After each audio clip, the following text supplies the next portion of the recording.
Hey everybody, how's it going? This is Danny, the Wicked Awesome Gardener, coming at you from the Wicked Awesome Garden, and today we're going to do a mid-June garden tour.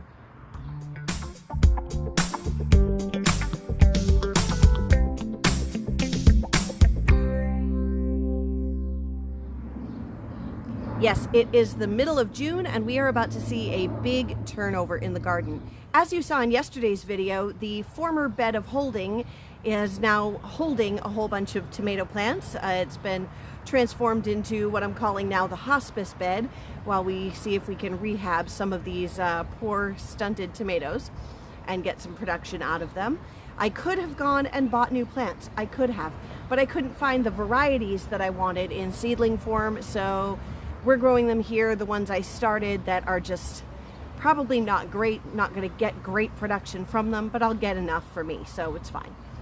So I'm going to take you through the garden, show you the things that are really starting to get growing, the things I'm really excited about, and the things that are about to change. And then hopefully in our end of June or beginning of July garden tour, you'll see the big changes that are about to happen over this next week.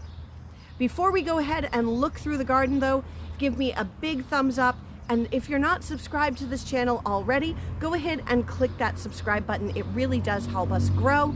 It's really gonna help us get more exposure. If you like garden tours, if you like garden hacks and DIYs and harvest videos, if you're a gardening junkie like me who loves to watch YouTube channels, this is one you definitely want to check out. So go ahead, hit that subscribe button to keep up to date on all our videos.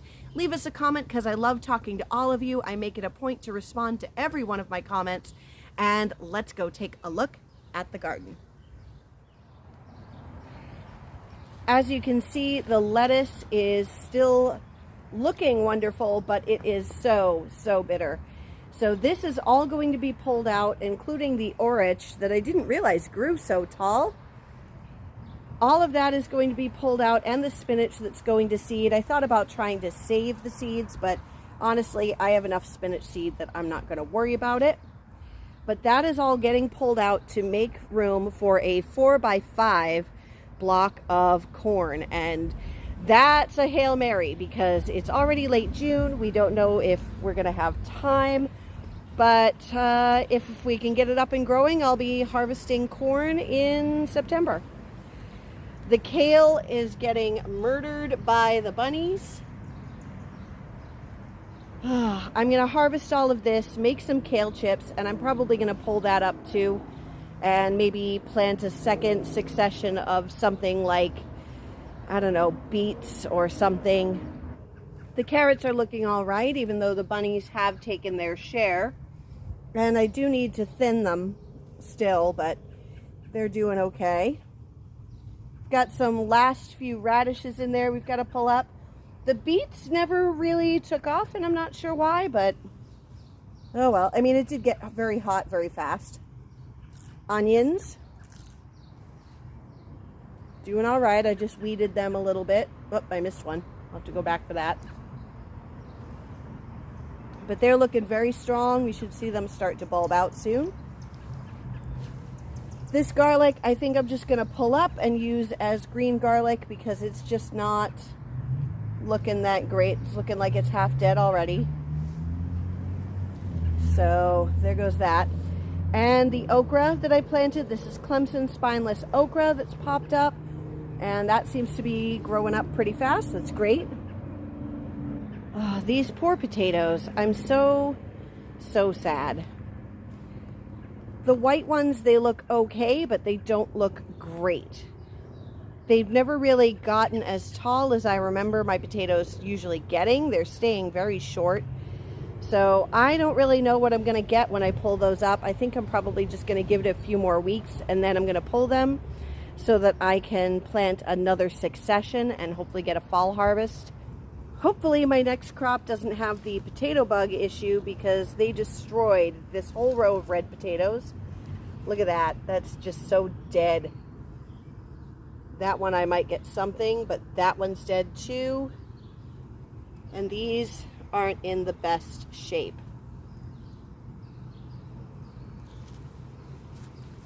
Got some weird things going on with the leaves of my jalapenos, but they are producing. There's tons of flowers here. Purple beauties. Alma paprika starting to get some blossoms.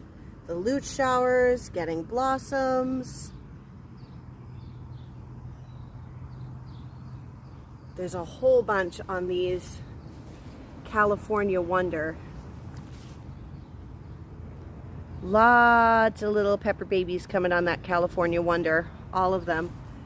The two I bought, the one I planted, and the eggplant. Even that little one is really starting to go. And we're getting flowers. I can't wait for eggplant. Oh, I'm so excited. This tomato bed is going to be crazy. I really need to get them staked up. I really need to get in there and prune. Like, this is an indeterminate variety and it's going crazy. That is cherry balm. It looks insane. So I'm going to prune some suckers off there and I'm going to root them for friends of mine so that they can have some tomatoes. That's the 42-day tomatoes setting flowers. I don't know if I'm officially going to get tomatoes within 42 days, but it's close. This is the Juliet. Oh, hey guys, look, check it out. The first baby tomato. It's a Juliet. Yahoo. Oh no, there's more down here. Look at this, a whole truss of tomatoes. Yay. Fantastic. The Tess's Landrace Currant seems to be kind of getting shaded out. I feel bad that I put it there now. But that's the Black Beauty. Has to be. Look at how dark those stems are. Let's see, pink brandywine. I think that was a great white, or this is a great white. I'm not even sure. I've got it written up upstairs. Cherokee purple, Valencia and gold medal. That's a pink brandywine. It's a potato leaf variety.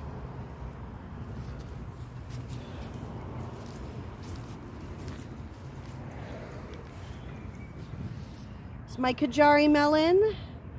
That I think was an Inspire hybrid cantaloupe. Those are also Kajari melon, but I'm worried that they are getting shaded out by this monster. Look at that. Isn't that crazy? That is actually 2 of the angel hair spaghetti squash, and it's growing like crazy. There's more Kajari melon. And I think what's growing under there, and I don't know if it's going to have enough light to grow, but there it is. That might have been the honey nut squash, but it also might have been a hearts of gold cantaloupe. And then either this is honey nut squash or it's spaghetti squash. Actually, let me think. This would be the spaghetti squash. This, I think, is the honey nut. This one that's a little, you can see how differently shaped these 2 leaves are. One of those is the honey nut. One of them is the spaghetti squash, I think. And then we have another spaghetti squash starting to grow here. But this one really is the champion. Woohoo!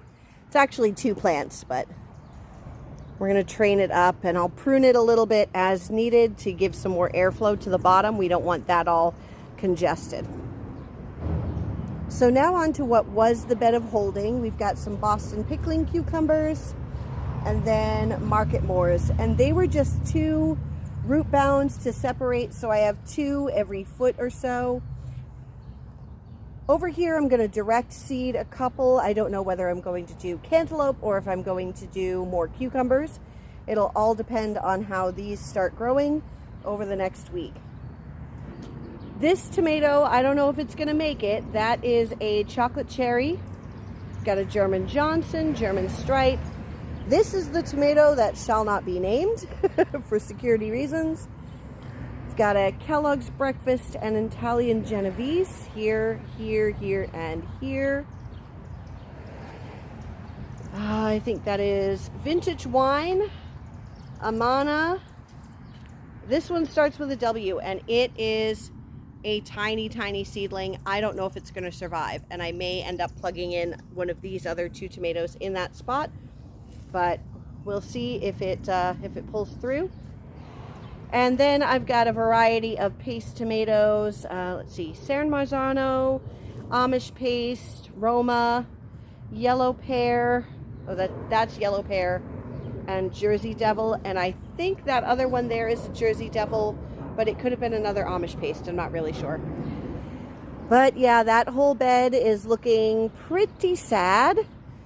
And I'm hoping that these things recover and start growing, and those cucumbers can start filling out that trellis. You want to talk about a filled out trellis though, look at the peas. Those things are over 6 feet tall.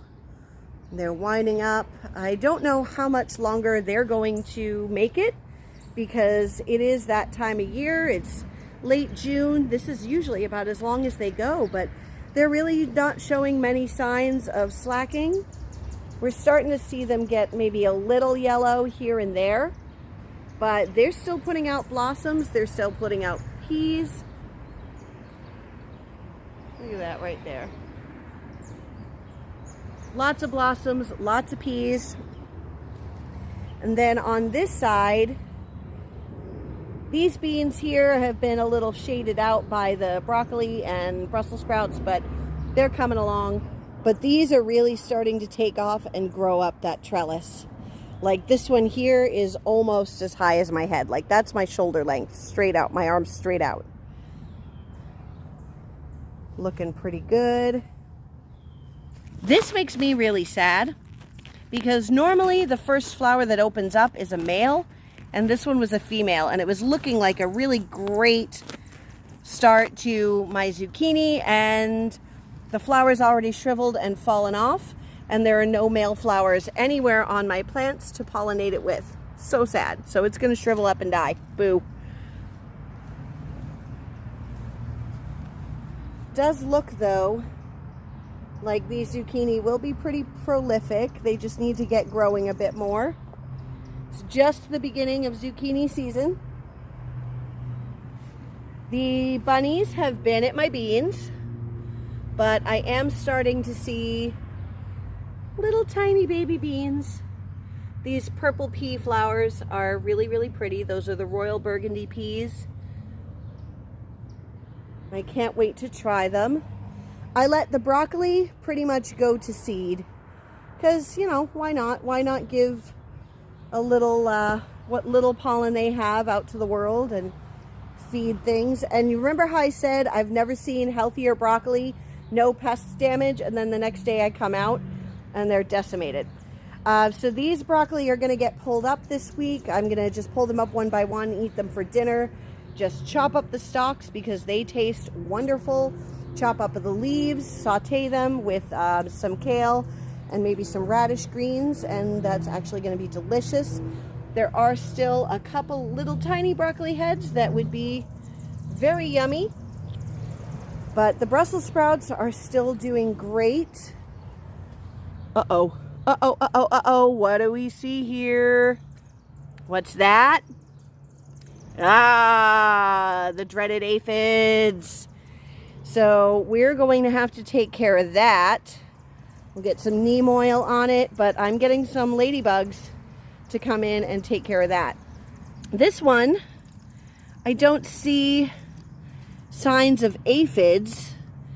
It's just taking its sweet time growing, more so than the others, and it's got a little more pest damage, despite the fact of I can't find said pests. You know, normally you see holes like that. You start looking under the leaves and you see little tiny caterpillars. I don't even see eggs. Normally you can see little dots of eggs or little tiny green caterpillars, but I don't see them. Lots of sunflowers over there, some blueberries ripening. So the bunnies also hit my zinnias. They nibbled all the blossoms right off. I've managed to get one single morning glory make its way up the fence. They've really done a number on them, nibbled a whole lot. I might still have a chance with a couple of those. Oh, here we put in a couple of ground cherries. They are still very immature. They're very stunted. I don't know if I'll get anything with those, but hopefully. The mint is starting to take over there. The cilantro is bolting, as is the dill. I'm going to let those flower, but then I'm going to deadhead them because I don't want them to seed all over the garden. The thyme is flowering really pretty. The parsley doesn't seem to be really taking off. It's just kind of sitting there, but I mean, they did sit in their pots quite a bit longer than I wanted them to, so maybe it's just a little stunted. I don't know. Then there's the Italian oregano. That was really nice. Oh, let's get rid of that. That's not something I planted there. Neither is that. At least I am looking like I'm going to get some sunflowers. I know the bunnies have been at them, but I'm hoping that some of these that I scattered randomly will actually make it to flower. Oh, those poor morning glories, they're all gone. My strawberries are starting to come back, but these are June bearing. I don't think I'm going to get anything this year, and that's really disappointing. My lemon and lime are really rebounding. You can see the dead parts that I'll need to prune off. So there are some big changes that are going to be made. There's a lot of cleanup to do to make it look nice and neat. But you can see how gorgeous everything is starting to fill out. And we'll see what comes. We'll see if I'm able to grow some corn in the limited amount of time that I have left. Where I'm going to transplant this kale to, or plant new kale. These peas are getting to their end, so I'm going to pull them out and maybe I'll put some more beans in and hope they grow really fast up over the trellis. And soon we'll have this trellis all filled out the whole way down. It's going to be so great to just do a quick walkthrough like this and see everything filled out from both sides. So that's pretty great. Look out for my tomato pruning video that's going to be shot. Doesn't look like it'll be shot today. I'm tired and I'm hot and it's time to go inside. But tomorrow we'll shoot the tomato pruning video.